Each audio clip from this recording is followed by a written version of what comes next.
Hi everyone, তো আজকে একটা স্কিন কেয়ার ভিডিও নিয়ে চলে এসেছি।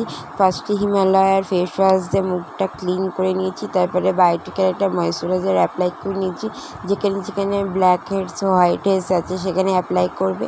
তারপরে ভালো করে স্টিম নেবে। তো স্টিম নেওয়ার পর তারপরে স্ক্রাবার করতে হবে।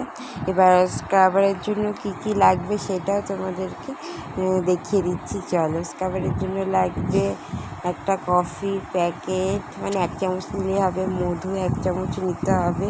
সাথে তোমরা ভিটামিন ই ক্যাপসুলটা নিতে পারো, এটা স্কিন ব্রাইট করার কাজে দেবে। দেখো, এই 3টে মিশিয়ে খুব ভালো একটা স্ক্রাবার বানিয়েছি।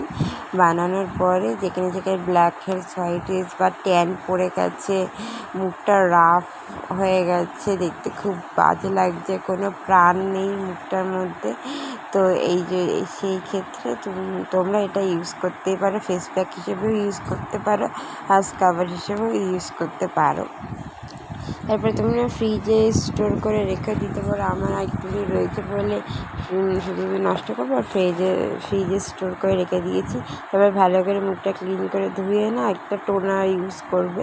আর এখানে আমি রাইস ওয়াটারের টোনারটা ইউজ করি। ভালো করে হালকা করে একটু শুকিয়ে নেবে। শুকিয়ে নেওয়ার পর তোমরা অ্যালোভেরা জেলও ইউজ করতে পারো, ময়েশ্চারাইজারও ইউজ করতে পারো। আমার কাছে এই মুহূর্তে অ্যালোভেরা জেলটা নেই বলে আমি ময়েশ্চারাইজারটা ইউজ করছি। কেমন লাগলো জানিও কিন্তু।